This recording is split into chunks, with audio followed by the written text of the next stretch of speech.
This whole vlog is gonna be full of spoilers. So basically, if you haven't read this or you care about spoilers, like, bye. Because I'm just gonna be reading it and reacting. So there's no non-spoiler section. There's no, yeah, just go read it and come back later.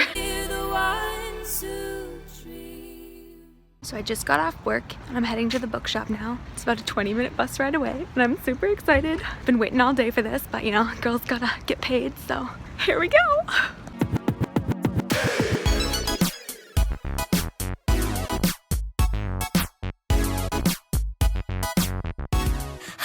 Oh my gosh, so I literally just got the last one in store. Like, I was going into the shop and I heard like 4 people talking about it and I saw 2 girls running down the escalator with the book in their hands like, oh my gosh! So I'm like, what the fuck is going on? And then I get to the section and it's gone, like it's not on display anywhere. And then in the actual section where it would be tucked away, it's not there. So I was freaking out. And I asked the staff guy, I'm like, do you have any more in store? And he's like, well, I think there's one, but 2 girls just came in screaming for it, so maybe not. And then he's like, I'll ask my colleague downstairs, so go downstairs and see. And so I was like going down the escalator, like, please, please, please, please, please. Because the only other bookstore is like downtown, and that would take me fucking ages, and who knows if they'd even have it there. And so luckily the guy was waiting at the bottom of the escalator, and he's like, for you? And I'm like, yes. So it was very emotional, but I got it. And yeah, I was a bit worried because it's like 4 in the afternoon, but you know, I had to go to work, so that's what we had to do. Ooh. Yeah, but I'm really surprised that they were sold out though, because when A Court of Frost and Starlight came out, I was worried, but they had so many, like the entire store was lined with them, and I was like, why did I even hurry? But in this case, like, I don't know. I guess it is the conclusion though, and it's a full novel, it's not a novella, so maybe that's part of it, but I should have been more panicked than I was. Either way, I'm just really glad I got it, and I feel very special that I got the very last one. In my haste, I also spilled coffee all over myself, so that was fun. But you know, to be expected. And also the copy of my book, like I inspected it a little bit and the jacket is like not in the best condition, like the edges are quite worn, which doesn't surprise me considering it was the last one in the store. It was probably buried at like the bottom of the boxes and the bottom of the display or some shit, so. Either way though, I got the baby and I'm so excited. And like I said, I really don't know if I'm gonna be able to resist. Like I'm supposed to read Empire of Storms first, I don't really remember what happened, even though I remember Tower of Dawn before I start, but now it's in my hands and I feel like as soon as I get home I'm just gonna go for it. I don't know. I have no self-control and I want to know what happens, and there's already spoilers on the internet and people have been, you know, hours and hours ahead, and I'm on the west coast of Canada, so we're like the last ones to get it. And I'm like, I don't know, everyone's already posting about it and I don't know what's going on, and I need to, because, you know, I'm a knowledge-based person. I can't stand to be in the dark, so we'll see if I can hold off. I'll keep you posted. So it's like 10 a.m. in the morning, but it feels very early. Good morning. Good morning. I was up till like 4 a.m. finishing Empire of Storms, but here we are now, and I'm not entirely sure that I'm ready. Oh my gosh. But yeah, I needed to finish Empire of Storms because I couldn't remember at all what happened. Like I remembered that Aelin had to die, but like when I got to the part about why, I was like, what? The gods are involved? It could be Dorian? What?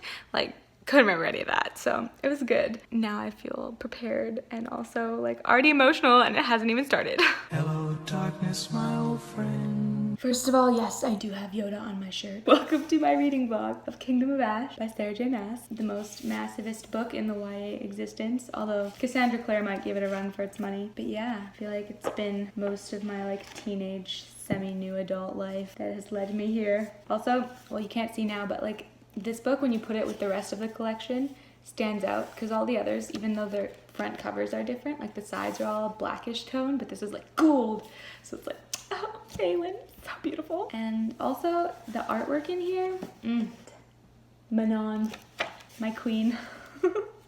And then in the back we've got Roelin and Eliden Lorcan, I think, if I can open it. Here you go. I should make some predictions. So after finishing Empire of Storms, my first thought was that Dorian is going to be the one that ultimately gives his life, but I feel like at this point that would be too obvious because Aelin's expecting it to be her, but Dorian's setting out to make it him. So I feel like what's gonna happen is that, you know, there's been like hints throughout about how like they can give up their immortal life or whatever. Aelin, when she finds out the truth, it was like that was the cost, her immortal existence, meaning like it's supposed to take only an immortal that can offer enough. But I feel like there's gonna be some loophole where like she'll be able to do it all, but then like come back to life basically as immortal again. Maybe without her fae side or something. Or at least like she doesn't live forever. I don't know. That's my working theory. And I think that Dorian will kill Erewhon and Aelin will kill Maeve. Or maybe Rowan will kill Maeve, like somebody satisfied. Or Lorcan will kill Maeve. I don't know. One of those three. I'm just gonna list everyone and then I'll be right. It's everyone in this whole book. I'm really excited. I feel like there will definitely be an Irene and Selena/Aelin reunion, and I'm here for that. Like, I'm so ready. I want some more tears, okay? I'm anticipating a really emotional coronation scene a la Lord of the Rings, Aragorn. And I also think that Manon is going to not only raise an army of Croatian queens, but also like unite all the witches into like this grand new witch kingdom. There's gonna be a wedding in there because it's Sarah J. Maas. And I don't know whose wedding it's gonna be. I'm thinking Adian and Lysandra. Who's left unwed? It's either gonna be them or Elide and Lorcan, but like, I don't know, maybe. But could be Minorian, but I find that hard to believe. So, I don't know, we'll see where it goes. Someone's getting hitched. And also, there's gonna be lots of sex in here. You're nasty. Because Empire of Storms is like a whole other level compared to the rest of her series, and I'm not here for that. I don't know, like no disrespect if you like it, but it makes me super uncomfortable. I'm like, I just walked in onto someone's private time. Get ready to blush. All right, with that said, I think I'm going to begin. Oh, Buddy, do you want to come in? You say hello. He's so cute. And as usual, I've got my trusty black coffee, black like my soul. I think I said that in the last vlog, so maybe it's my catchphrase that's been used by pretty much everyone else in the world, but whatever. Here we are. It's, you know, it's 5 hours of sleep, people. What do you want from me? Hello, darkness, my old friend. I also have class tonight, and I'm supposed to go for a run. I might just be sick to both of those, depending on how good this book is. It happens. It's nerd life. So, I'm gonna begin. Oh, I'm not ready. Controversial opinion, probably the first of many. I'm not a huge fan of the mating bond idea. I feel like it works in ACOTAR because it's been like introduced from the beginning and that kind of fits with that world. But I feel like it kind of came out of nowhere, maybe, in this world. Maybe because the Fae were gone, so they didn't talk about it, but I don't know. Sarah was like, oh, let's give them a mating bond too, or else they're not really in love. Controversy! Like Rowan's being all like, where is my mate? And I'm like, whatever. Working theory number 2 / controversial opinion number 2. Elena is the true villain of this whole series. The Dark Queen with the spider smile tried to wield it against her, it being her memories of Rowan. In the obsidian webs she wove, the illusions and dreams she spun at the culmination of each breaking point, the queen tried to twist the memory of him as a key into her mind. Is she gonna come back hijacked like PETA? Oh my gosh. Working theory, she's gonna try to kill Rowan the minute she gets free. I see you, PETA. So Adian's thinking about how they need to like banish the gods with Aelin's sacrifice, and he's all like thinking about them as gods, but then he's like, if beings from another world could be considered gods at all. So I kind of hope that that's delved into more, because like this world is pretty religious. Like they all pray, they go to the temple, they have festivals and stuff. So like I think it would be really interesting to like get into the idea of what would happen to people's psyche and like the foundation of their society if everybody found out their whole religion was just based on a lie. So Adian is being all pissed with Lysandra, and I honestly like don't understand why. He should be mad at Aelin, and I guess maybe it's because Aelin's not there to be mad at, but he's treating it like this whole thing was Lysandra's idea. She was ordered by her queen, like you would do the same thing. Being pissy for no reason. I'm annoyed. Elite is having period problems again. She stopped traveling with Gabriel and Lorcan and them. And then she's like, oh, and it was mortifying to have to explain yet again she needed supplies. I'm like, girl, how many times have you been traveling the wilderness now? Like, figure your shit out, okay? Bring stuff with you. Especially because she was in the company of a bunch of witches before she took off. So I'm like, do witches not get their periods? You couldn't have asked them first? Common sense. Does anybody else find the word coupling for sex to be really weird? Or is it just me? We are taking a break to eat some pancakes, and we're in Lorcan's head right now. I think I've got a new theory going. So initially I was like, because he's contemplating like how sad it is that he's gonna live forever and Elite is gonna die. And I was like, well, maybe he'll be one that yields his immortality to live with his mortal lover. Except Elite is part witch, And Sarah J Maas is obsessed with immortals. So new working theory, Aelin is also immortal. Everyone gets a happily ever after, even if they don't deserve it. The first time I read this series, I was not a Aelin and Lorcan shipper, because clearly Aelin and Manon should be a thing, so. But I also wanted Lorcan to be a more complex character that would kind of ultimately decide for Maeve at the very end of the series. It was like this whole, oh look, I fell in love with this girl and she fixed me. Like, we've seen that a lot in this series, so I was like kind of hoping for something more complex. But this is kind of sweet. He's chatting with Aelin over here, and she's like, well, I don't believe you because you were crawling after Maeve in the sand. And he's like, I didn't crawl after Maeve, I crawled after Aelin. And I'm like, oh, all right, you're winning me over, slowly. Maybe. I'll keep you posted. Nesrin and Sardak, my babies. I love them so much. I also think it's hilarious how Nesrin is this like battle-hardened warrior, and then she's like, oh, but he's so handsome. Or in Irene's head, she didn't tell the healer on high that she wasn't entirely sure how much longer she'd be a help. Hadn't whispered a word of that doubt to anyone, even Kale. Irene's hand drifted across her abdomen. She preggers. I feel like everybody in this series is like getting married and pregnant. Because Sarah's in that stage of her life, but I'm like, it's very removed from the teenage life of most young adults, so I can't decide if that's like a good thing or if it's a bit weird. I don't know. Thoughts? The Spider-Man trickster's back. I read a fan theory about this on the internet. Somebody was like, oh yeah, when magic comes back, that spider's gonna shapeshift and come get her. And I was like, oh yeah, okay, whatever. Like, didn't give it much thought. It's freaking happening. When it was like, it wasn't Lysandra, I was like, oh, maybe it's like another one of those like bloodhound things from Morath, but like, it's a spider. Oh my gosh, I love it. So there's a lot of talk about how the Throne of Glass world and the Akatar world are connected. I think the most popular theory is that the main cast of characters in Prythian are the gods of the Throne of Glass world, but I'm wondering if it's actually the other way around, because now we've been introduced to the idea that Fenris, I mean, this was introduced in Empire of Storms, but it's brought up again, so that's why I'm thinking about it, but that he can also winnow, although they don't actually use that word, they just say like basically move between the folds or fabric of the world, appear in another place instantly. I heard this other theory when I was on Instagram Live a few days ago, and someone was telling me that they heard a theory where when Aelin forms the lock, it makes the cauldron, and I was like, oh, that could be really interesting. I think if they are connected, I think the Throne of Glass world takes place before. I'm reading a torture scene where Maeve is tormenting Aelin. She's like, you can make this end, like just tell me where you hid the word keys or swear the blood oath. And then Aelin opened her eyes, lifted her bound hands before her, and gave Maeve an obscene gesture as filthy and foul as she'd ever made. I just love her so much. She's like sitting here like, I might be about to die and like I really hurt, but like, yes, I will flip you off. Aelin is bae. A lot of people complain that she's super annoying and that's why they don't like the series, but I love it. I'm like, I'm about this life. Like, please, by all means, keep being a sassy little brat. Oh my gosh. So Aelin has just hurled a piece of glass at Maeve and it cuts her cheek and black blood drips down and she's like, what the fuck? But then a blink and it's red, so she's like used her magic illusion or whatever, and Aelin like is kind of crazy and can't tell what's real and what's not anymore, so she doesn't know what she's seen, but like she almost realized Maeve was Valg, and it's just like so intense.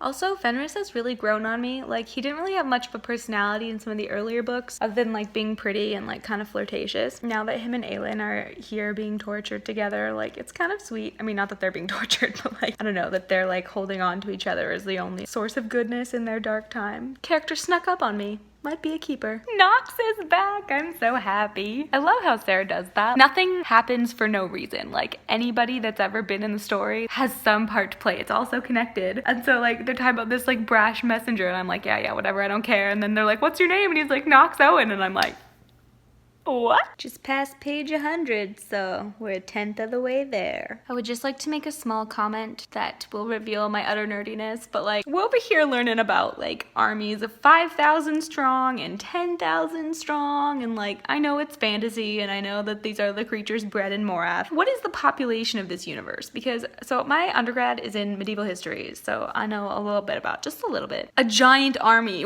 would be like 1,000, or like medieval battles like are not that huge.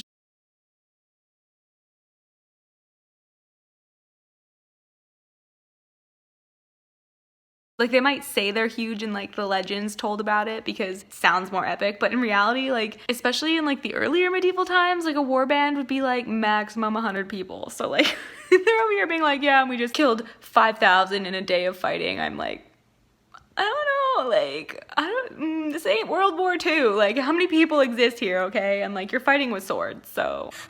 Sartak and Kaol and all them are trying to decide like what to do now that they're in the north. And they're like, should we save Anielle? But that's near the Farian Gap, and then we're gonna have to face the witches. And he's like, well, good thing we have Rux then. Or Rooks. Either way, I'm here for that battle. Like, yes, I would like to see some giant birds face some giant lizards. Please. So I've been trying to work out how Elide and Lorcan are mates, because even though there's no indication, like that's the only explanation I can possibly have for why Lorcan, who's this bloodthirsty asshole, is suddenly like, oh my gosh, like I'll give up everything for this girl I've known for a few weeks. Has to be because they're mates, right? But I'm like, but that doesn't make sense because she's not Fae. But here we are with Manon and Dorian, and Manon is thinking about how witches can choose mates, if not in practice, then in spirit, because apparently that's something all immortals do now. And so there you have it. Elide's witch blood enables her to feel spiritually mated to Lorcan, and because he's Fae, he feels it in his body too. There you go. It's my working theory, the only explanation, and I'm sitting here like, is everybody gonna have a freaking mate? Are we gonna have Dorian and Manon being mated next? Like, seriously, come on. Is anybody else getting major Helm's Deep vibes from the Anielle scene? Although it's like a weird mix of like Gondor and Helm's Deep, but like impenetrable fortress in the mountains, the giant like army marching on them, only to be saved by allies they didn't expect. That's very Helm's Deep. I just feel like so much of the series is influenced by Lord of the Rings, and like I know Sarah says it is one of her influences, but it's like to the point where there's actual like quotes where I'm like, that's from Lord of the Rings. So for example, the one that comes to mind, do you remember the film when the Witch King is about to kill Gandalf and he's got the like crowned helmet that covers most of his face and he's all like, do you not know death when you see it, old man? It's my best Witch King voice. So then we had an Empire of Storms, Manon, the Witch Queen, wearing a crowned helmet with most of her face covered, saying to Dorian, do you not know death when you see it? I'm like, I think I've heard that somewhere. Maeve and Aelin are in this like magical fairy glade, and clearly it's like an alternate reality dream world because Aelin and Rowan work for her and it's all happy and delightful, and she's gonna go rule Terrasen. Maeve is being a sneaky little bitch, I'm sure of it, because she's telling the story that is her story as a Valg queen but without saying Valg, and being like, all this poor queen ever wanted was the keys so that she could send her evil husband back and protect the lovely world. Do you think she got them? Where would she get them? She's like getting in Aelin's mind. Sneaky little bitch, it's genius. For most of the series, my biggest complaint with it has been that the villains aren't scary. Like, Arobin was the most developed, which is why he was the most interesting to read, but like the King of Adarlan and Parrington were like basically just evil for evil's sake and didn't really have any personalities. But I feel like Maeve is kind of making a comeback as like an actually creepy, well-developed villain. So I just got to the end of that scene and Aelin starts to figure out what's going on and refuses to talk about the keys, so then Maeve snaps Rowan's neck in the dreamland, and I'm like, yeah, she's definitely a good villain. I think that Elide is such a well-written female character. She's very traditionally feminine in a lot of ways. Like, she's never been taught to fight. She's like delicately built and like not really a warrior, but like she gon' do it. She's in danger. She's a badass. And she's brave and calculating, and I just love her. So now there's this battle between the 25,000 people groups that have gathered for Aelin versus 50,000 of the Valg. And I'm supposed to be over here thinking those are bad odds when I'm like, less have slaughtered way more in the past. I don't understand. Like, why is this the battle where suddenly they're losing? Is it because maybe the Fae aren't there? But I'm like, if the few Fae make that much difference, like, they're just so absurdly powerful. They should be able to win easily. Like, Lysandra herself has taken out, I don't know, dozens in one battle, and this is like 2-1, so they should have no problems whatsoever. On that note, how does Lysandra manage to count 50,000 soldiers just by like flying by and being like, oh, 10, 20, 30, 40, oh yeah, that's 50,000. I don't know, are they separated into legions of 1,000 that makes it easy? Because that's not what it sounds like from the way that she's counting. Oh my gosh, Abraxos has a mate. It's so cute. Such a sassy dragon too. When Manon's like looking over at him like, you really think they're mated? And he just looks at her like, yeah bitch, what'd you think we were doing all this time? But also, why does everybody in this series have a mate? Is there one single race that can't? Is it only humanity? I feel like the whole message of this series is that like being human sucks and like everybody else is superior. Like, is this racism? I don't know. Oh my gosh. Fenris just snapped the blood oath to save Aelin, and it's so beautiful. I'm just lying here like, oh, my baby. But also I'm very confused because like where did this deep attachment to Aelin come from? Like I know he liked serving in her court, but like his own twin brother died. Like so many bad things have happened to him that didn't snap the oath, but like for Aelin it works. Skeptical, but either way, so cute. Also they keep saying that to snap the blood oath means you're gonna die. If Fenris dies after this, I'm gonna be royally pissed because I've finally grown attached to him. You can't do this to me. Butterfly Bentley.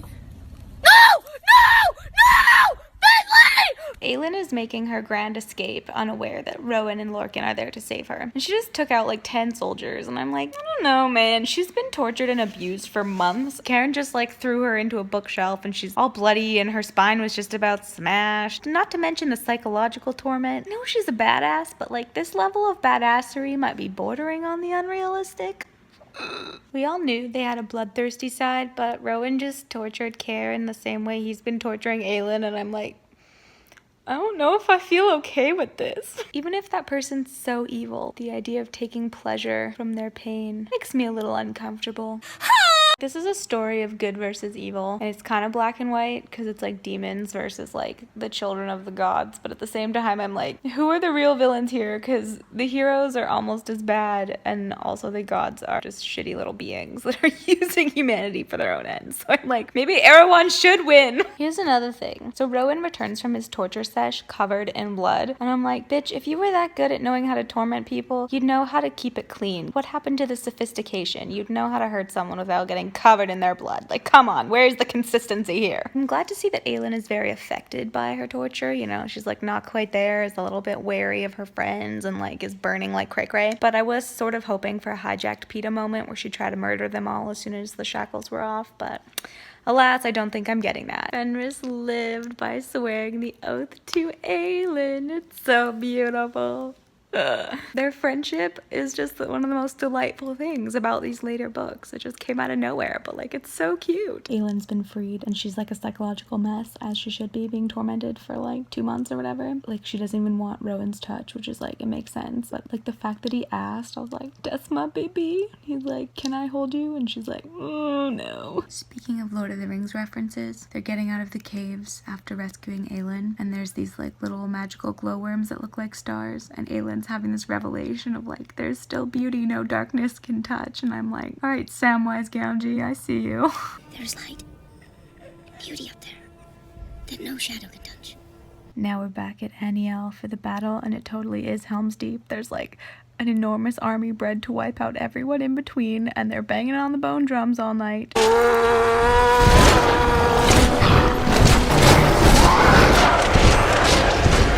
They're even like chilling on the battlements, waiting for the army of orcs, Ilkin, Hello, darkness, my old friend. to attack. All that's missing is some torrential downpour and some elven shield surfing. My gosh, why the fuck would Kale's dad tell him Irene is pregnant right before the battle? Are you trying to get your son killed? Like, what? Time when you need to be absolutely focused. And he's like, oh yeah, by the way, like your wife's preggers. Sucks for you, man. You didn't know, bitch. Like, what the fuck? So I just passed the 300 page mark. Oh no, I'm on 339, JK lols. But like usually this is the point where the book would be like wrapping up, or like if it's a Sarah J Maas book, you'd be like maybe halfway or like just over halfway, but I'm like, I'm just a third of the way, which is like kind of delightful, but also I'm like, when am I gonna have time to finish it? Because I've been reading all day and I'm only a third of the way through. I have to get back to real life tomorrow.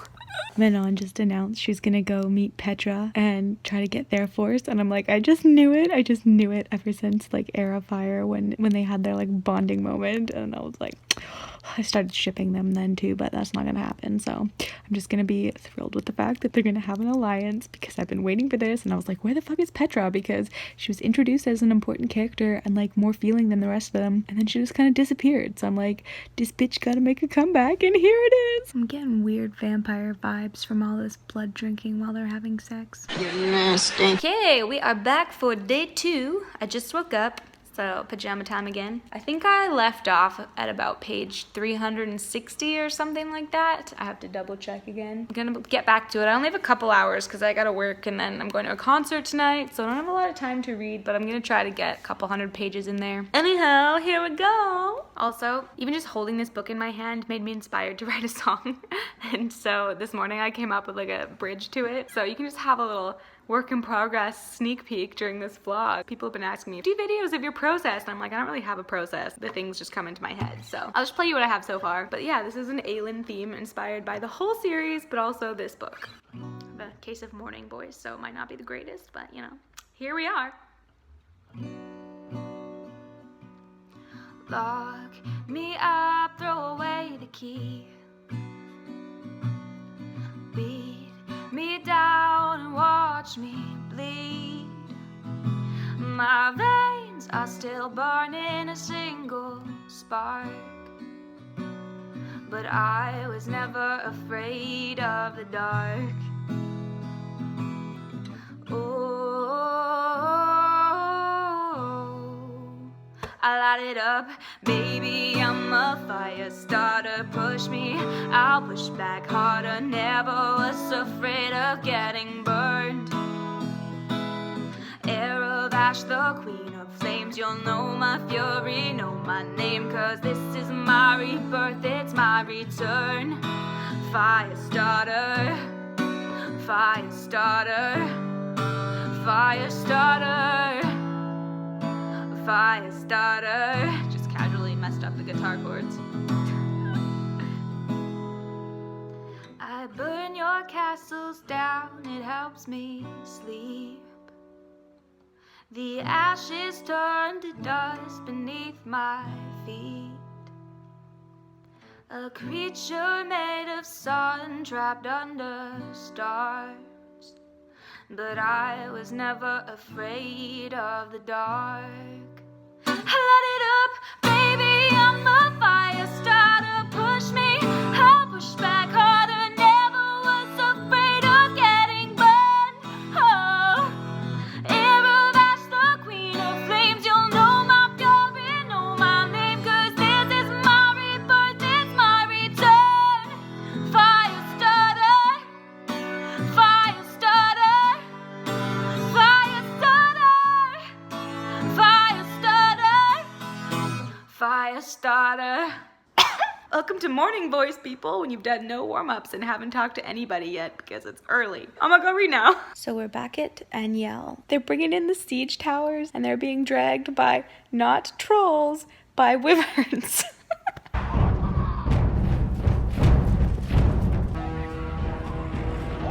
Like, no disrespect, like I love Lord of the Rings, but I'm like, I've seen this one before. Lysandra's just turned into Aelin on the front lines of the battle because they're losing. And I'm actually like tearing up a little bit because she's so brave. Like, she's not even trained for battle and like doesn't know how to fight, but she's like doing it for her people. And I'm like, oh my gosh, so emotional. Oh my gosh, Aelin has arrived at Anielle and I'm like, oh, she's gonna meet Irene soon and we're gonna have all the feels. So their reunion was cute and like they had a moment to say things, but I don't know, it felt a little anticlimactic to me. Like I was kind of expecting more. Does anyone else feel that way? Maybe that's just me. Aelin and Hussar, she's like, did you get my letter? And then Hussar's like, maybe, but I get a lot of letters. And then they just like look at each other and smirk. It's so great, oh my gosh, I ship this. Fenris has just said his family name is Moonbeam, and like, I mean, that's just kind of like, okay, whatever.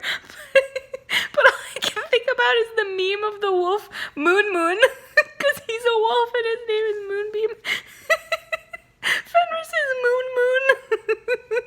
That explains a lot. We just had a Falcon and Aelin reunion. I'm saying his name Falcon, not Falcon, I don't know. They just had their reunion and it's full of sass and he's all like, the assassin from the market. The soldier from the mountains. And she's all like, I hope that horse wasn't yours, bitch. All these little reunions of like characters from the past. It warms my shriveled heart. Oh my gosh, I've got such shivers. They're talking about the spiders and they're saying that they're Valg. And then they're like, what does it mean for the war? Like, will they go to Erewhon? And then Aelin's like, she knew before they even said. And then Nezrin's like, they don't answer to Erewhon.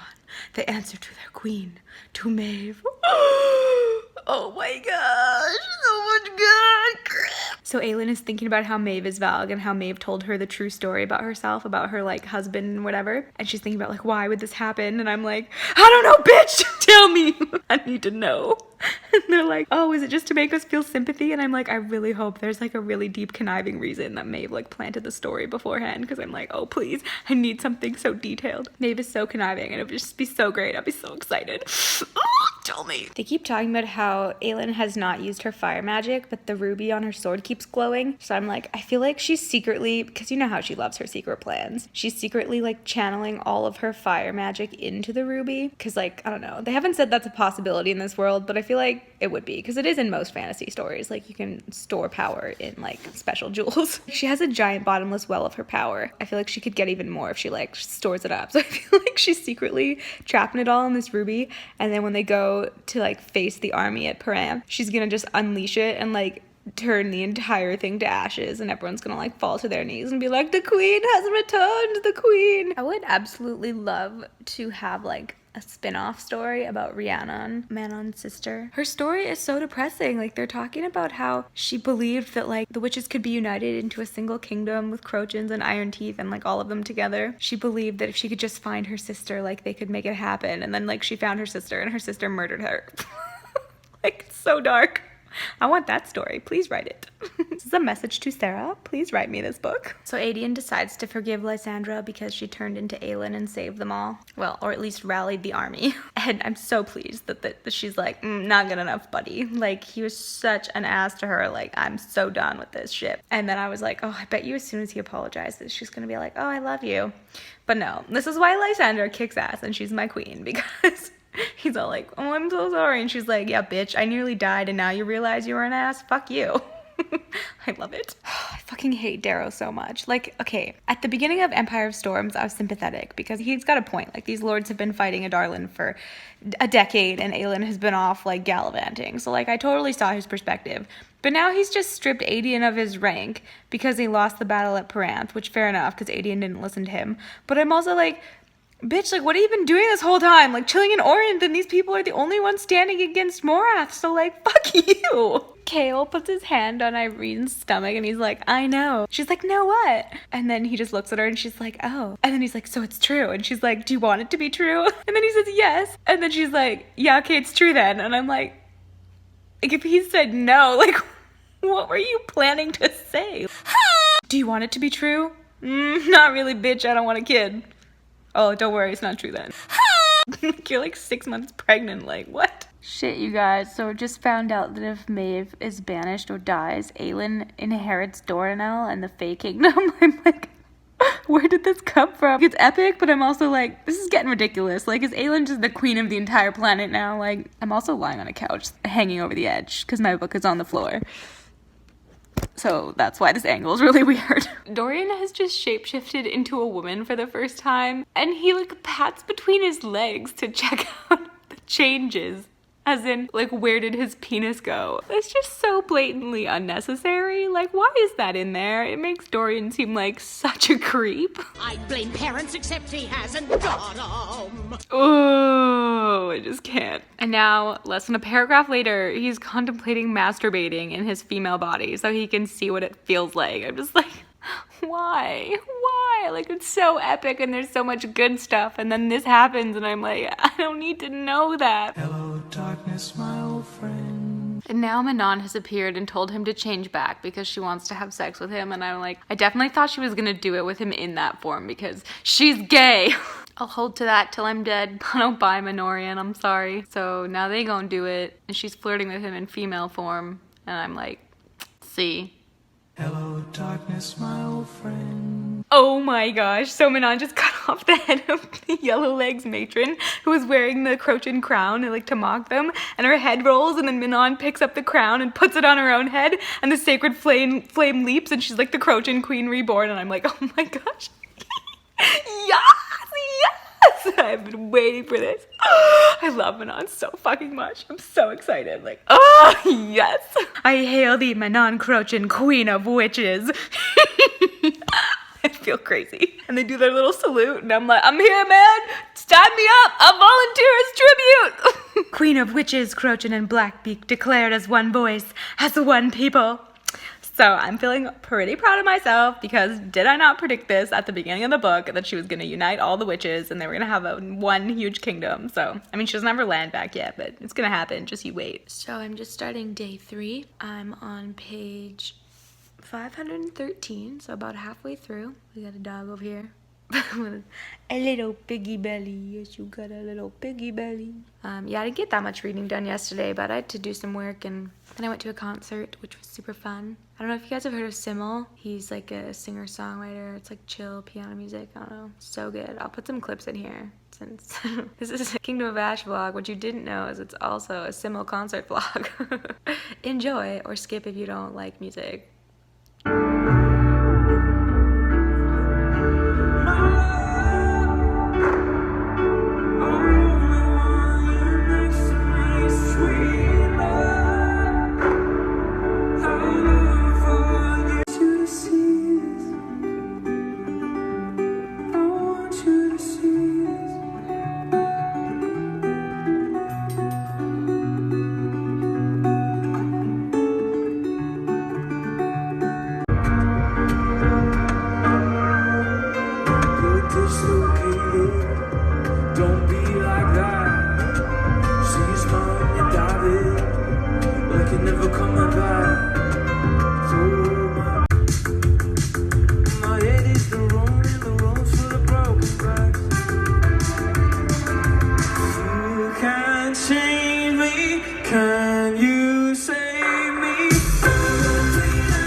So I got like leftover makeup on my face and just look very dead.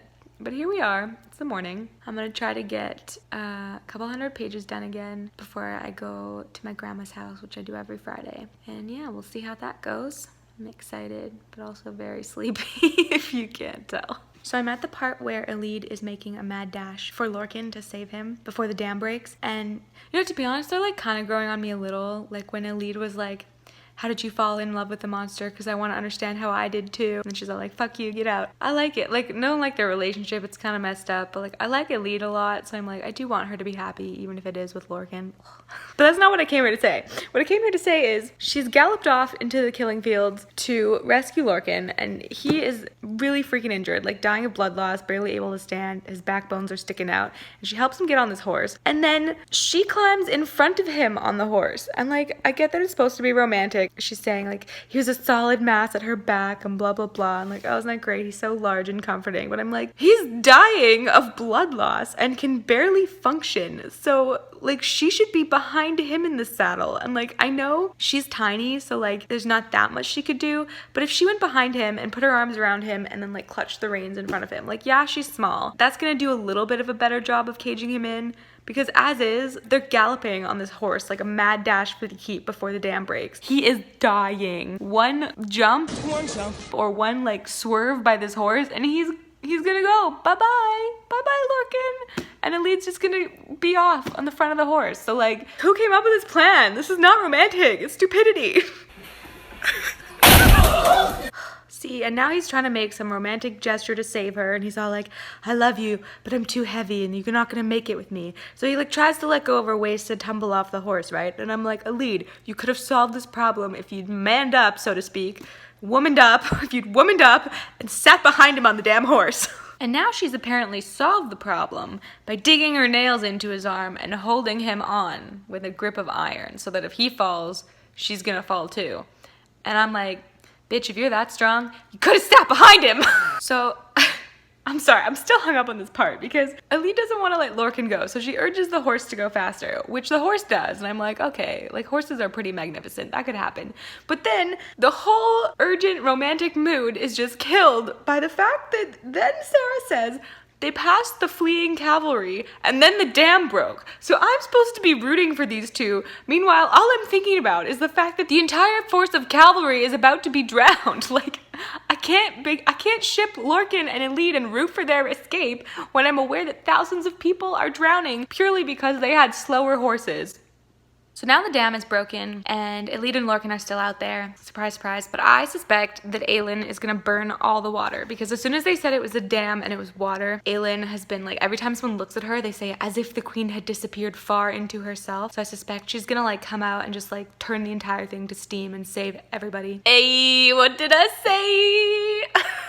They all saw her, the queen on the plain, the endless wall of water surging toward her. Oh, what is she gonna do? Turn the whole thing to steam, I bet you. Oh my gosh, I totally knew it. Rowan's like, oh, she's been making the descent into her power for 3 months. So I was a little wrong because I thought she was putting it into the ruby, but like, same principle. When they all thought she was just lost, she was secretly like shoring up all her reserves to make a comeback because she's Aelin and she doesn't give up. I feel very vindicated. But I was slightly wrong because she's been doing this all through her torture with Maeve, so that's even more badass than I thought it was. Okay, baby. I'm very miffed. Manon has just proposed to Dorian saying we could make an alliance between Adarlan and the Crochans / any Iron Teeth that want to join. I'm like, are you shitting me right now? Like, and Dorian's like, you would never want to be shackled to a man. And I'm like, yeah, no shit. Manon should know that. Like, they're so out of character. And it doesn't make any sense because assuming things go well for them and they accomplish what they intend, Manon will be ruling the Wastes and Dorian will be ruling Adarlan. They have 2 separate kingdoms to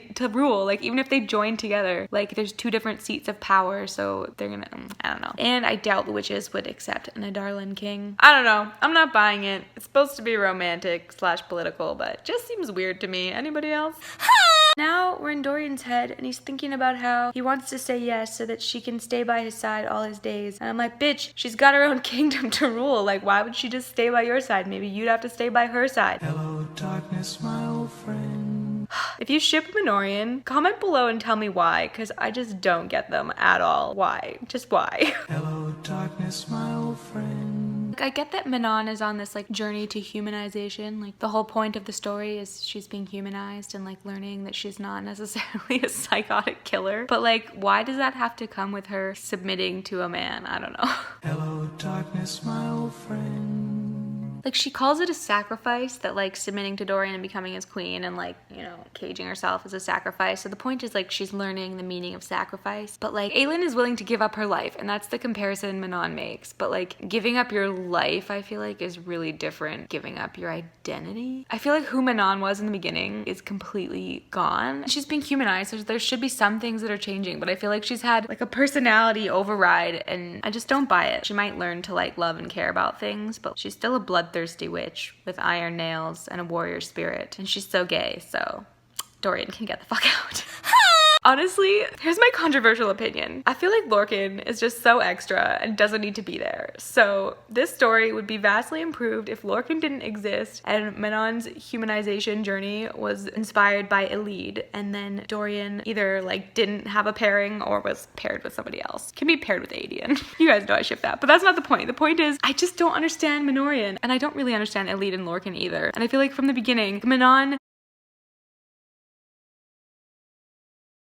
first of all, the first half of the book is talked about how she wants to like eat men for breakfast. That's all they're good for. Like, gross, get out. Then she talks about how she's been raised with pretty much only women, and she repeatedly checks out women's breasts. Like, I kid you not. This is not like something I'm just reading into it because I want her to be gay. I genuinely assumed that she was gay because there's so many moments in her brain where she's noticing women's breasts. And then the last point is that even Vernon, I think it was Vernon, one of the evil baddies in Morath, accuses her of being gay when she first meets Aelin and she's protecting Aelin, and he's like, he makes some comment about like, oh look, you just want to bed her or something like that. So I'm like, either she really is gay or that's a super homophobic comment because he's the villain using it as an insult. Like, haha, well you must be gay then, bitch. Like, what the fuck? I'm not having it. Hello, darkness, my old friend. The other thing about the romance is I feel like the whole Sorsha thing has had such an impact on Dorian's personality, but she was barely in it. But there are references to her in the earlier books, so I feel like if she had been brought into the story as like an actual character from like the beginning of Throne of Glass and we didn't have a Dorian-Aelin romance, Dorian-Selena romance, that would also be better. The Dorian and Aelin / Selena thing had no relevance to the plot. It didn't need to be there because they just ended up being friends the whole time and like didn't talk about it and it was all chill. So they should have just been friends, and that healer girl, Sorsha, should have been there from the beginning. And then Dorian does not need another lover because he can be grieving the real love of his life for like the rest of the series. Those are my thoughts. I don't love the series any less, but like those are my Those are my thoughts. Hey, we're back in the Lord of the Rings zone. Aelion's like, I need you to call for aid. And then he's like, nobody's gonna come. And I'm like, you know what this reminds me of? Aragorn saying, call for aid. What's his face? Being like, nah, bitch. Send out riders, my lord. You must call for aid. And who will come? We are not so lucky in our friends as you. So they're facing Morath on this plane, and Morath fires a bunch of things to them, and they think it's arrows. Oh, guess what it is? Human heads still in their helmets. And you know what this reminds me of?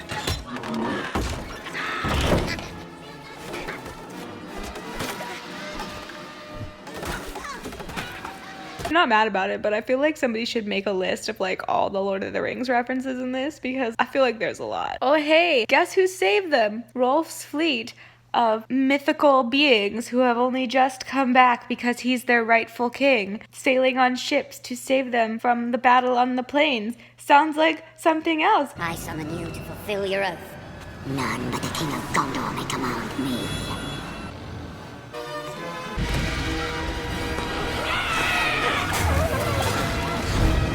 Hello, darkness.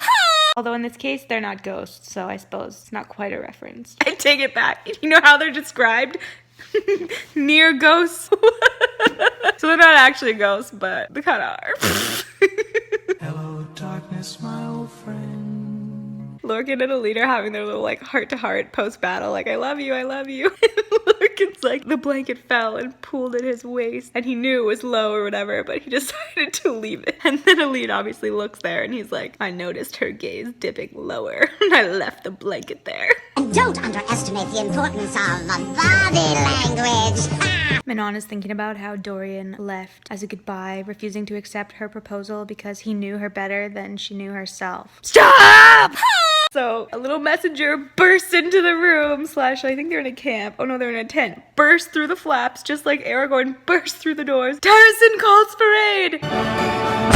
Gunnar calls for aid! Oh my gosh, if Manon says, and the witches will answer, or the Iron Teeth will answer, I'm gonna flip my shit. Like, no. And I shall answer Terracin's call. And Rohan will answer. Oh no. Why is it like this?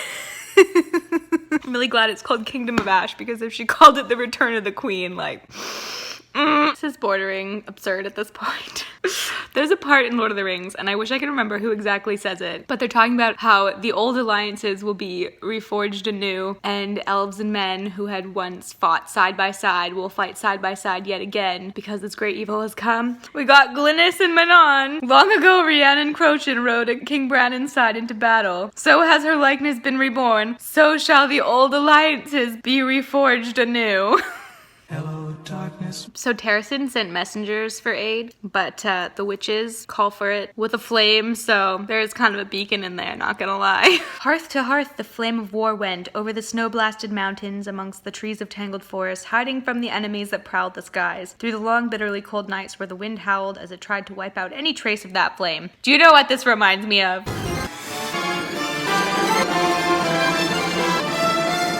Not gonna lie though, I'm getting a little shivery. It's pretty epic, like the little hearth flame jumping around and witches popping out of the woodworks and the townspeople being like, oh, and the Crochins like going to battle for Manon, like, oh, my queen. Favorite Aelin moment. They're talking about how people are spreading rumors about them because they're so famous now. Then Aelin's like, I'm gonna start a rumor about you, something truly grotesque. And he's like, oh dear lord. And then they pass the soldiers and she's like, you flew back onto the battlefield to peck out the eyes of our enemies and ate those eyes? So Dorian has just snuck into Morath, and he's like following Erawan and thinking about killing him, and Erawan like sits at his dinner table, and then fucking Maeve shows up! Like, Maeve has been so shifty this whole time, and like we didn't know, like, is she just taking advantage of the situation, or does she want to align herself with Erawan? And now they're having fucking dinner together, and I'm like, and the chapter just ends with like, is there any other reason you to be here at Morath, Maeve? And I'm like, but what's the reason? Does he know that she's vowed that she's his like sister-in-law? Is that what they are? Or whatever? Or does he just think she's some powerful fae lady and then like, oh my gosh, fucking Maeve! You know, it's just occurred to me, Orinth is a white city nestled at the base of the mountains. Reminds me of another ancient capital city of white based at the foot of the mountains. Minas Tirith, perhaps? There's a white tree at the top that blooms when she's coronated. I'm done. I'm done. So Aelin is commenting that he wants the long forgotten giant / wolf tribe / lost fae to come and rescue them. But he's like, that would never happen because that time has passed and they're just myths and legends now, blah, blah, blah. And I'm like, bitch, why would this be mentioned if it ain't gonna happen? So I think it's gonna happen. Here's my theory. There's a white tree in Minas Tirith Orinth, and it's gonna bloom when Aelin returns, and then it's gonna summon all of these lost mythical beings, and they're gonna come save the day. Watch it happen, because this is the return of the queen after all. So we're back with Maeve and Erewhon, and she's like, you don't know me? And he's like, yeah, I do. You're Maeve, bitch. And she's like, I'm your sister-in-law. Oh my gosh, I love it. It's like, even though Maeve is horrible, I'm like, gotta give her some respect. Like, damn. She's just confirmed the reason that she's there is because she's been overthrown in Dornell, so Aelin's letter to like incite rebellion against her actually worked. I'm like, yes! I'm covered in goosebumps. I don't know if you can see because the camera's not that good, but like they're gonna put the Valk princesses in the spiders. I'm like, this is so intense. Oh my gosh. Maeve just recognized Dorian in his little mouse form. I think he was a mouse. And now she's capturing him. Yes! My baby, but also like, damn, respect for Maeve though. Shit, and now she's like saying, oh, joke's on you. I came to make an alliance with you, Dorian, because I want the keys so I can banish them. And the sword is saying she's telling the truth. Such a shifty bitch. Oh my gosh, I love it. Dorian has just proposed to Maeve, and I'm like, I don't know what to do with this information, but I think he's trying to trick her because he's keeping the wall of ice around his mind, and he's also really good at lying from his life in politics. So I'm like, I think it's a plan, but I don't know where it's going, and I'm like, oh my gosh. Dorian, disguised as Vernon, asked Erewhon if his dad ever asked questions like he's asking, and then Erewhon's like, he never bowed to me, not completely, and it's so sweet. Like, maybe Dorian will really forgive his dad and realize he loved him all along. I gotta take a break to go visit my grandma now, but I hope to read more tonight because I'm really behind. Well, not behind, but like I'm only on page 600, so I have 300 pages more to go, and I was hoping to finish by tomorrow so that I could do a reading vlog and get that out this weekend because then I have like a presentation on Monday for class, so I'm like, when am I gonna have time to do that if I'm still reading this book? I mean, like, I'm not upset because I don't want it to end, but also I'm like, I don't have time. So I just spent all day at the local pumpkin patch with my family and then carving pumpkins, which was super fun, but I also feel super behind on my reading, so I'm gonna do some of that now. It's day 4. I'm on page 600 and something. Here we go. I'm finding this discussion between Maeve and Dorian so interesting about like not all Valg are evil, and Maeve is like almost sympathetic, and I'm like, I don't know how I feel about this. Like, I kind of hate her and I feel like she's twisted and evil, but also like, is she actually kind of good? Should we root for her? Do we want a redemption arc for Maeve? So Dorian has just gone into Erewhon's chamber and found another version of Kaltain, like another girl that's been like mutilated and hurt, and I'm like, I'm so upset, I'm so unhappy, this is so disturbing. Like, I'm glad kind of from a literary perspective because there's all this talk about how bad Erewhon is, but we never see it, so I'm like, okay, like now I believe it, he's disgusting. Oh my gosh. So Maeve just showed up out of nowhere and like trapped Dorian, but then Dorian anticipated it and trapped Maeve and got into her mind, and I'm like, shit balls, like I did not see this coming. Like when Maeve showed up and like took over his mind, I was like, oh fuck, like I knew she was sneaky and it was gonna happen, but like I did not anticipate Dorian like getting in there. So Dorian just fucking destroyed Morath and then left Maeve there to deal with Erewhon and took her ability to teleport. I'm like, what the fuck just happened? I'm just keeping my voice down because my roommate's home, so I'm like freaking out on the inside, but I'm trying really hard not to put it on the outside, but I'm like, what the fuck? And I'm like so pleased because we've been hearing about how powerful Dorian is for so long, but I'm like, is he though? Because like, we haven't seen it, and like finally he's like come out and like, damn boy, like I'm here for this. So page 668, Forte just says Queen Aelin casually in passing, and I'm pretty sure that's the first time Queen Aelin has been used as just like her name, not her like asserting all of her titles or like someone saying that she is queen. Like the first time her name has just casually been Queen Aelin, and I'm like, it's so cute. Like, it's about time, baby. Like, one thing I'm not totally sure about is like both Erewhon and Vernon have both now said when they're asked why they do evil things, they're like, because I can. And I'm like, I don't know, like I almost feel like that takes away from the scariness of them. I guess that's true for some people, but it just feels very simplistic. Like, is anyone that evil? Like, I think the reason I like Arobin and Maeve better as villains is because they have more backstory, like they feel more developed, and there's like more reasons for the bad things they do. They're still humanized enough that like they seem creepier because they are almost normal but also not, whereas Erewhon and Vernon, just because they can, it's so extreme that it kind of ceases to be terrifying, if that makes sense. And I'm going to figure because I've gotten 20 million to is that the Obamacare. So So Aelin is giving her final speech to Vernon, and she's like, I want you to know that when I leave, I will never think of you again. And I'm like, I'll see you ever after. Have you guys seen that? It's like the Cinderella retelling with Drew Barrymore, and she says to her evil stepmother at the end, in the like final moment of confrontation when they're deciding the stepmother's fate, I want you to know when I leave this place, I will never think of you again. And I'm like, alright, Aelin is now Cinderella. I don't know why I find this so funny, but Vernon has just said that he was sent away by Erewhon because he asked too many questions, but I'm pretty sure it was Dorian disguised as Vernon asking the questions. So I'm just like, that's called justice. So we have yet another Lord of the Rings reference, if you want to call it that, when Aelin is speaking to Evangeline, trying to comfort her before the battle, and he's like, we have something that they don't, something worth fighting for. I mean, that's a really bad paraphrase, but like, I'm pretty sure Samwise says almost the exact same thing to Frodo at the end of the Two Towers, so been here before. Because they were holding on to something. What are we holding on to, Sam? There's some good in this world, Mr. Frodo, and it's worth fighting for. And also, doesn't Harry say that at some point, or Hermione? I feel like that's said in there too. Maybe it's just a trope then, and I shouldn't be so hard on it, but I'm like, this sounds familiar. I take it back. I take it all back. I should be this hard on it, because there's a fucking flower. Hello, darkness, my old friend. It's not a white tree that blooms, but it's a flower that blooms. It's a plant that signifies the return of the rightful ruler of Terrasen. Why? Hello, darkness, my old friend. So they have one that's been preserved from Orlan's reign, and I'm like, I kid you not, when Aelin comes back, they're gonna bloom, and this is gonna change everybody's minds about her. Or it might bloom when she's coronated, but either way, like, it's the return of the queen, I'm telling you. So everyone at Orinth is terrified because the Iron Teeth witches have shown up, but then just after that, Minon's witches, the Crochans, and her few Iron Teeth have shown up, and like, I'm so here for it. Like, I'm stoked. Everybody's so excited, except then they're like, how is this possible? And again, Minon's speech is almost word for word from the Two Towers when the elves show up at Helm's Deep. I'm like, oh, it was good, but also I'm like, why? She says, long ago the Crochans fought beside Terrasen to honor a great debt we owed the Fey King Brannon for granting us a homeland. For centuries we were your closest allies and friends. We heard your call for aid, and we have come to answer it. An alliance once existed between elves and men. Long ago we fought and died together. We come to honor that allegiance. There's inspiration, and then there's plagiarism.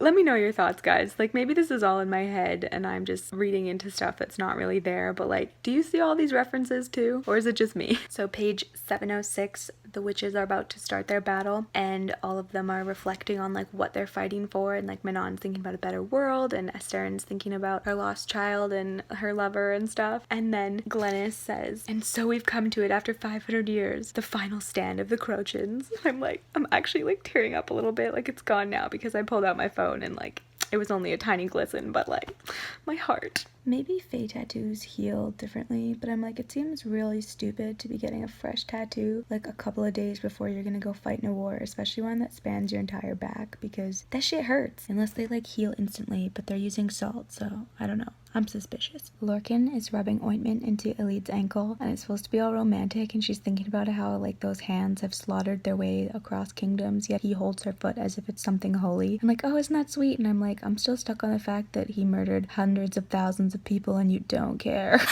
So Elid and Lorcan are talking once more about their lives or whatever, and they're avoiding talking about his immortality, and it's come up enough times now that I suspect that Lorcan is going to give up his immortality to be with Elid. So I am changing my theory. Initially my theory was that Aelin was going to form the lock but then somehow like die but come back as human, and then of course Rowan would give up his immortality to be with her, so they were going to both end the series human. But I'm like, I don't think that that can be the case for both couples, and it would be the most character development for Lorcan to give up his immortality, so I feel like that's what's gonna happen.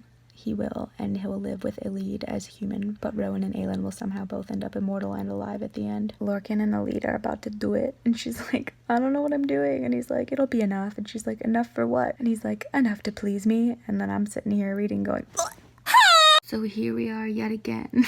The impenetrable walls of Orinth have but one weakness, a small grate underground near the river. Helm's Deep has one weakness. Its outer wall is solid rock, but for a small column at its base. Hello, darkness, my old friend. Minon has just said I love you to Abraxos because he's about to die, and I'm like, I just can't, like, what?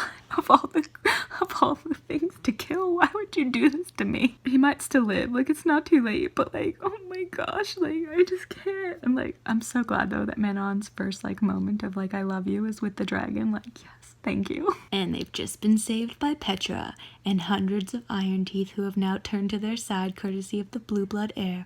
Fuck yeah. Okay, I'm like tearing up a little bit again, like you can't really see it because it hasn't leaked, but I'm so emotional. So the witch towers are back in motion again, and Manon was gonna go sacrifice herself, but instead her 13 like knocked her out, like punched her, and then like flew off without her, and they were like, live Manon and bring our people home, and like they're sacrificing themselves and like leaving her so that she'll live, so that like the better world can happen, but Manon needs to be alive because she's the queen and they're not, so they're sacrificing themselves. And I'm like, it's so beautiful, and I'm so emotional.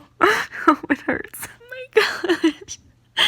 I'm a wreck. The 13 all just made the yielding to explode the witch tower and save everyone. And I'm like, look at me.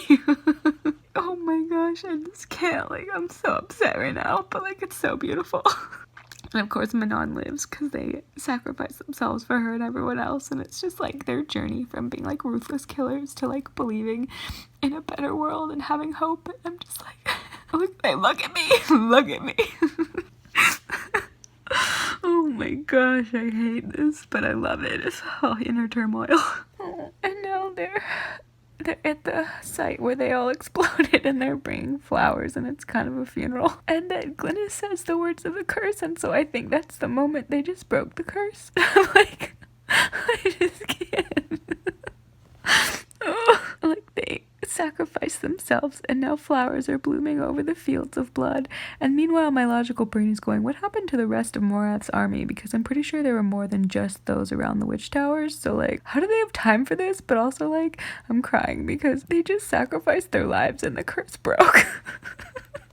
It really did, because the chapter just ends with, far away across the snow-covered mountains on a barren plain before the ruins of a once great city, a flower began to bloom. So they really did it. Like, oh, it's so beautiful. My babies are all dead, and like Manon is alone, and I just can't cope. Oh my gosh, look, I'm a mess now. Oh, good thing I'm alone in my bedroom. So we're supposed to be all excited that Aelin is calling this vote to decide if they should form the lock now or like after they destroy some of the forces first. And like, this is supposed to be a great move towards democracy, but then like the actual people that get a vote are like 3. Like it's Dorian, Hafiza, and Rowan, and I'm like, what the fuck? Like, yeah, a vote. And then also on that note, like, why the fuck does Rowan get a vote? Like, is he voting on behalf of the Fae? Because if he's voting on behalf of like him and Aelin, then they get 2 votes when every other kingdom only gets 1. So even though Aelin abstains, like, that don't make any sense. So Rowan has just suggested that Aelin and Dorian forge the lock together because it's supposed to take like one of all their lives, right? Which is why they die. But like, they're both so powerful, if they split it, then they both might live because it's like half and half. And I'm like, fucking shit, like I should have seen this coming. Like, of course that's the solution, duh. I'm absolutely loving this like poetic symmetry of Aelin and Dorian forging the lock together at Endovier, where the whole thing started, and like how they've been intertwined from the very start, and like their friendship is just so beautiful. I'm here for it. I'm loving it. You fucking shitting me? Dorian's dad just showed up, the king. He's a ghost basically, but he was summoned by the sword, and he's like let me pay the price, and they're like, you can't, and he's like, nameless is my price. Am I not nameless? Are you kidding me? Like, the reason he hasn't been named the entire fucking series is because he's the nameless one of the prophecy. I can't tell if I'm like, it's genius or if it's the most absurd thing I've ever heard in my life. I don't understand. What the fuck? Is it genius? Is it stupid? I don't know. Tell me. And Aelin has just shoved Dorian out of the ring so that he won't have to die too. And I'm like, yeah, I saw that coming. There was no way she was letting him do this with her, especially now that she's got what's-his-face on board, the king who has no name. Because apparently Erewhon took it so that he's also nameless for the sake of the prophecy. It just completely undermines the fact that Aelin is also nameless. Like, why did that even matter if this guy was nameless too? Although maybe because they're both nameless, Aelin will live, whereas Dorian wouldn't because he's not nameless. Ooh, maybe that's why. So like Rowan is finally realizing what Aelin just did, and he's like super mad about it and like, oh my gosh, she lied. And I'm like, bitch, she been lying to you about her plans for like the entire time you've known her. Like, this shouldn't be a surprise to you. Like, you shouldn't have let her get anywhere near there if you didn't want her to sacrifice herself. Like, it's not really a surprise at this point, is it? Come on. Controversial opinion. This book should be titled Fireheart, or, since it has to fit with the rest of the series, Heart of Fire. Thoughts? Shit, Aelin just tried to bargain for Elena's life by trading her for Erewhon, and I was like, oh, isn't that beautiful? It's actually gonna work out, and Elena gets her redemption arc, and isn't Aelin great? And then Deanna fucking kills her out of nowhere. She's like, keep Erewhon, bitch, we don't make bargains, and then ends Elena. I'm like, what the fuck kind of an asshole is this? Oh my gosh, like, what a fucking bitch. We kind of knew that, but it's still like, fuck, I thought that the deal was gonna work, and like, oh my giddy aunt. Poor Elena, but also she kind of did this to herself. I don't know. Oh my gosh, I feel like I'm just saying oh my gosh and swearing a lot at this point in the book, but like, it's so good. So like, Aelin has sacrificed herself, right? And we think she's gonna die, but then she's all like, she was no sacrificial lamb, and she wants a world with no gods, and then Mala helps her get like one last bit of revenge. And like, initially I was really annoyed because I'm like, I don't know, it seemed to like undermine the message of sacrifice that I thought was building, and I was kind of like, I don't know how I feel about that. But then I realized just like how perfect it is when Aelin opens the door to a hell realm and like stuffs all the asshole gods into that. On the one hand, it's not the kind sacrificial thing to do, the truly self-sacrificial loving thing, but it's also like, it's so Aelin. Like, she's a flawed character and it's great. Like, is she a role model? No, at least not in some aspects. Like, do we want to seek vengeance and hurt a lot of people just because they've pissed us off? Probably not, but like, that is so her, and it's like, it's just so perfect. She spent so long carrying the burdens of Aelin that she lost the Selena aspect that was fun-loving and a little bit wicked, and so I feel like it's just kind of like the perfect ending in terms of like narrative and character. Like, do I condone her actions? I don't know. Do I think they're great for this story? Absolutely. And Aelin's like, she would live, and they could all go to hell. And I'm like, that's funny because she quite literally just sent them to hell.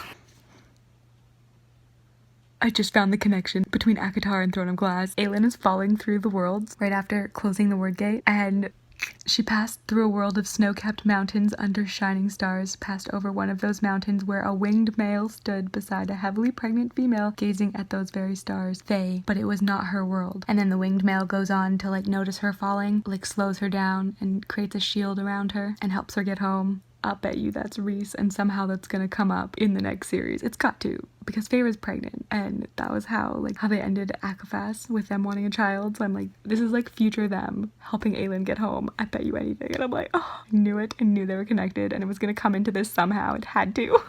Because Sarah's been hinting like anything's possible with the word gate. I'm like, I knew it. Fucking knew it. So I was kind of right, but in reverse. So she loses all of her magic and her life and can't shift anymore, but she ends up Faye. So what I said at the beginning, I think, was that she was gonna end up human with no magic, but instead she's Faye with no magic, or like a tiny little smitter of magic. So I feel like I should get half points for that. I like it, but it also doesn't really make sense to me. Like, why is her Faye self the one that survives? Like, if she's giving up everything, shouldn't she give up her immortal existence? Like, I feel like it's just convenient because they want her to be like the immortal queen forever with Rowan. I don't know. So Rowan inking word marks onto her tattoo to help her come home. I can't decide if I like this or not. Like, is it sweet or is it convenient? And does it make sense? I don't know, but I'm gonna accept it. It's fine. But the other thing I want to think about too is this last line on page 803. And so she's thinking about the magic she still has left, and it's nothing extraordinary. It's just like a regular gift of fire and water. So she's not like godlike anymore. And then she's like, an ordinary gift, a firebringer no more, but Aelin all the same. And like, that's quite sweet. But I'm like, I feel like it would have been more potent if it was but Fireheart all the same, because Fireheart and Aelin I feel like are interchangeable, and I feel like the true reason she's called Fireheart is not because she like can wield fire, but because of who she is on the inside. And that's why her mom is always like, it's the strength of this that matters. It's the strength of your heart that will carry you, not your powers. And so I feel like the true Fireheart is the fact that she's like wild and passionate and like burns to dust for the people she loves. So I feel like that would have just made it like perfection rather than just but Aelin. I'm like, okay, that's sweet, but she's still Fireheart even without the fire magic. So missed opportunity, but now I'm just nitpicking. So here's food for thought. Part of the reason Aelin and Rowan were mates was because they both had infinite power wells that were complementary to one another, but that's no longer the case because Aelin has barely a kernel of her fire and water magic left. So does that mean they're not mates anymore? Or does that mean they're at least mates but not intended for each other anymore? Or that they're somehow not right anymore?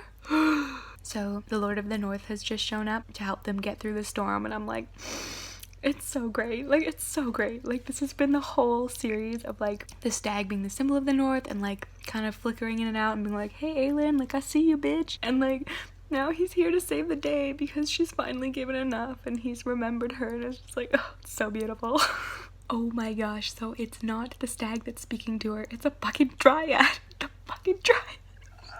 The trees of Oakwald have come to save the day because they appreciate what she's done and given, and the cost is just a better world for them too. And I'm like, oh, I'm so fucking here for this. It's like the books of my childhood, like The Cry of the Ice Mark and Narnia. Like, oh, like, I'm so yes. I would be screaming right now if my roommate was not home. So the Valg are breaching the gates of Orinth. Giant battering ram taking out the doors, flooding the city. Bet you anything, since we know that this is the return of the queen, that the forces of Rohan, I mean Aelin, gonna come galloping across the plain to save the day, and they're gonna charge and hit them from the other side, and the battle will be won. Oh my gosh, you guys, I'm not making this shit up, but literally, I mean, it's meshing two Lord of the Rings battles together. Like, they're about to die, and then a horn cleaves the air, and literally the horn goes off, and in my head, I hear the line in Lord of the Rings where Legolas, I think it's Legolas, goes, "That is no orc horn." That is no orc horn. And literally, the next line is, Lysandra, "That is no horn of Morath." This is making me really want to rewatch those movies, but like, come on, Sarah. Like, you guys, guess what I just fucking read? Aelin is riding on the fucking Lord of the North. I don't know, if you follow my Instagram, you would have seen like several weeks ago, I think it was, when I was reading Queen of Shadows, I was like, I really hope in Kingdom of Ash, Aelin comes in riding a fucking stag. Like, I just wanted to, like, this is what we have happening right now, and I cannot be more excited. It's just like, yes, this is everything I wanted from this book. She's riding the fucking Lord of the North like a pony. It's so great, I can't, I'm dying, it's so great. I have to admit though, I'm a little disappointed. They're about to ride into the final battle, and Aelin thinks there's no time for speeches, and I'm like, bitch, this is a high fantasy novel. There's always time for speeches, okay? Especially considering this is Return of the Queen. Aragorn got to make one, Theoden got to make one. Where's Aelin's speech? Come on. I was waiting for it. Page 849. On the bloody ground, Morath aimed spears, pikes, swords, anything they bore at the thundering cavalry. It was not enough to stop them. Not when shields of wind and flame and blackest death locked into place and sliced into the front lines of Morath, felling the soldiers braced for battle, exposing those behind still waiting to raise their weapons, leaving Morath wide open for the Golden Army as it slammed into them with the force of a tidal wave. Where have I seen that before? A magnificent force of cavalry coming to save the day against a wall of pikes across a plain in front of a white-walled city. I don't know.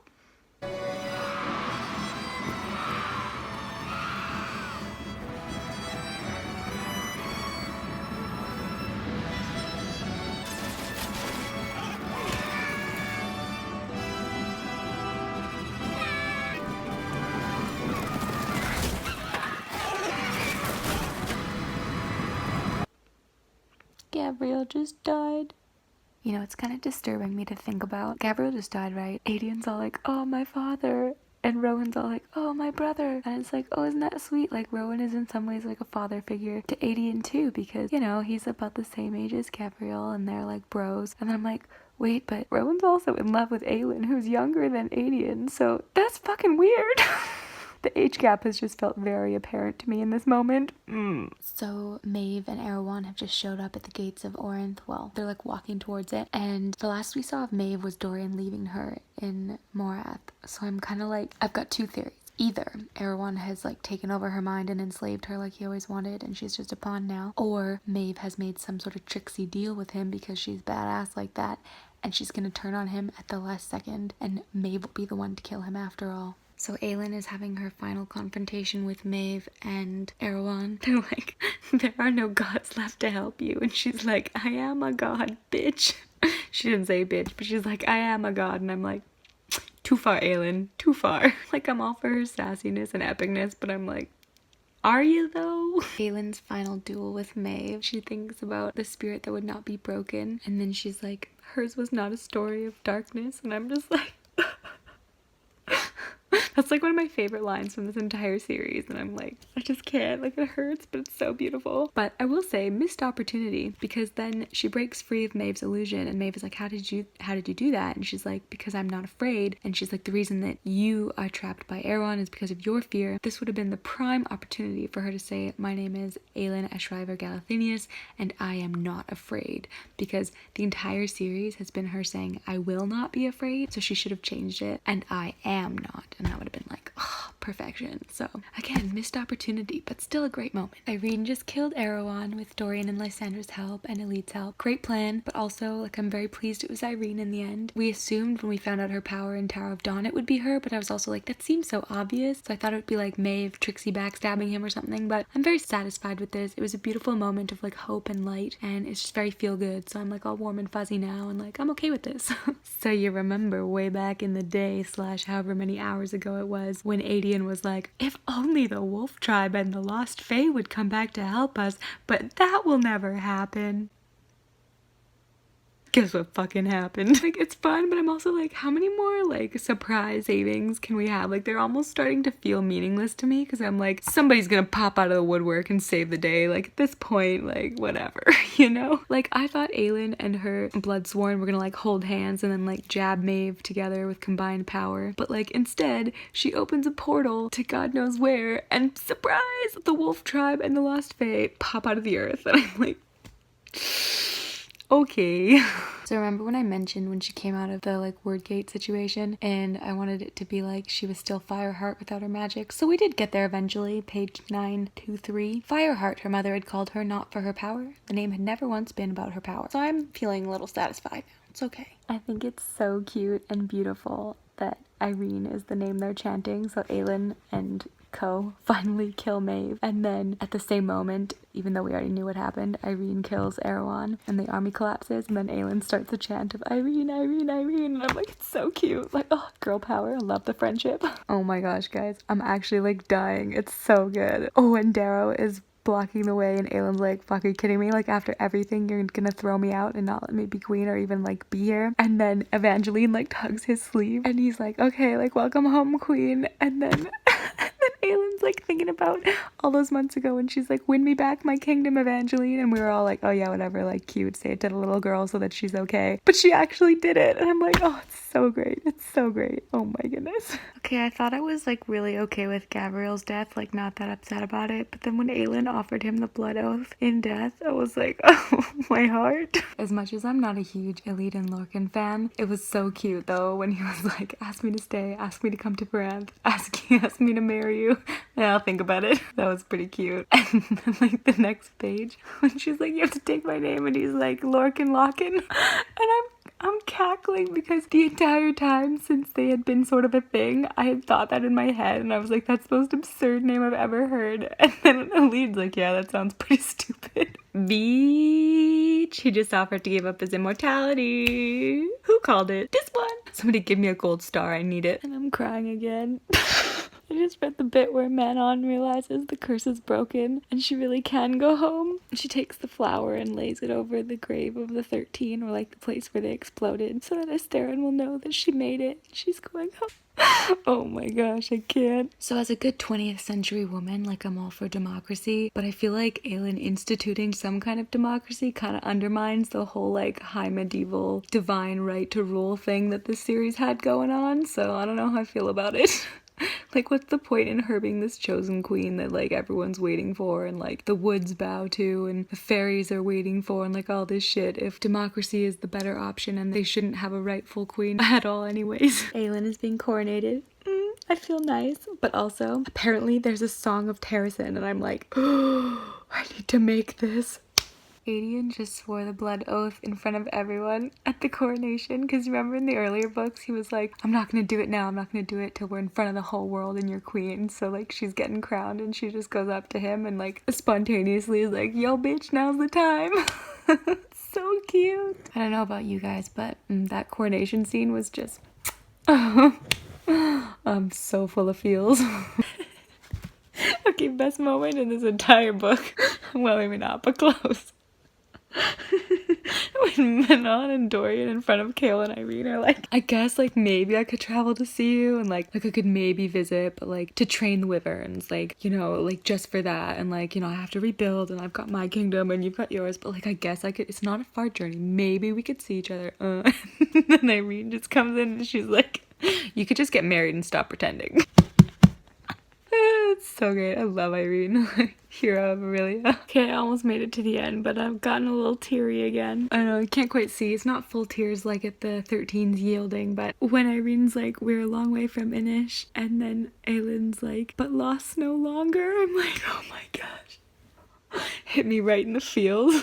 I feel like those two lines just like say it all. Just sums up the entire journey of the whole series, and I'm like, oh my gosh. So I got to the end and I was like, but bitch, where's the white tree of Gondor? It hasn't bloomed yet. Guess what the last line is? Carpeting the entire plain of Theralis, the king's flame was blooming, bitches.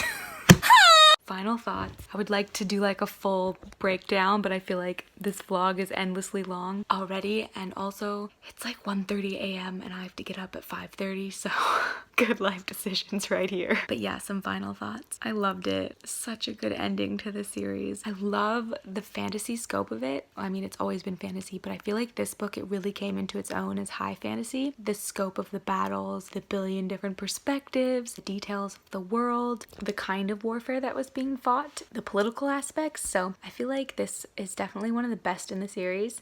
It comes into its own, like I said, in its genre. It just was such a beautiful wrap up to everything that had been introduced, and like it linked things from the beginning with the end, and had a bunch of like, it had a great climax, but at the same time like the resolution was long enough that it really felt like a proper farewell to all of these characters that I've loved for so long. It's just good. Like, it was satisfying. As powerful as Aelin was throughout the whole series, like I liked that it wasn't just Aelin versus Erewhon and Maeve in the end. It was like everybody was needed for it to be successful. I had a few teary moments, but the one that really got me was the yielding of the 13.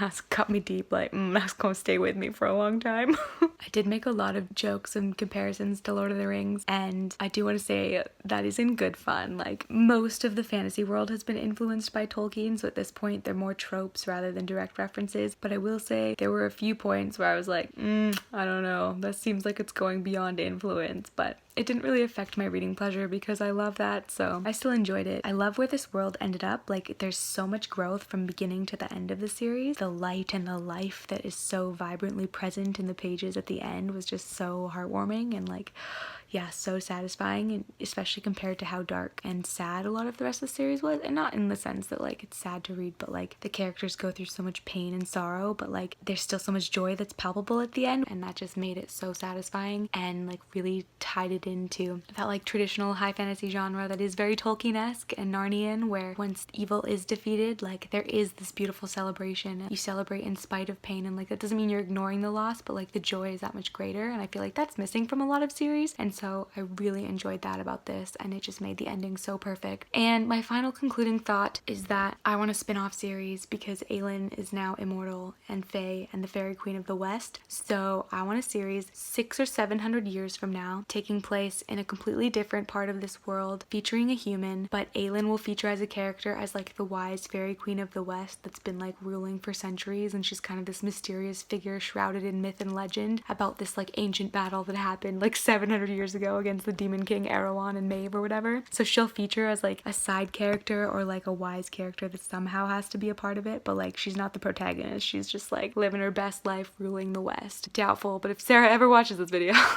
that's the spin-off that I want. Make it happen, please. Or somebody could write me a great fan fiction. That would be okay too. I need to sleep, but I'm just like on a book high. I haven't felt this like book hungover in a really long time. I don't know what I'm gonna do with myself now. Probably the schoolwork that I'm extremely behind on, but you know, you gotta do what you gotta do. But yeah, if you made it this far, thank you so much for watching this vlog and for reading this book with me and coming on this Throne of Glass journey with me. When I uploaded Burning Heart, I guess it was almost 2 years ago now, I never thought that it would launch me into this amazing online community of fellow nerds. It's been amazing and beautiful, so thank you for that and for giving me the opportunity to be making these videos and bond with you guys over books. So yeah, thank you. Leave a comment below about what you enjoyed about this book. If you disagree with some of my more controversial opinions, I love a good conversation. Thanks to Sarah, obviously, for this book series. I'm just so amazed at the way that books have brought us together, and that I'm here reading the conclusion to this series I started 7 years ago, and all of you people are reading it with me, and we can talk about it and geek out about it and have it change our lives in the same way and give us hope in the same way, and I think that's so beautiful. So thank you, Sarah, and thank you to all you viewers watching this and all my fellow readers. Much love to you, and I will see you in the next video.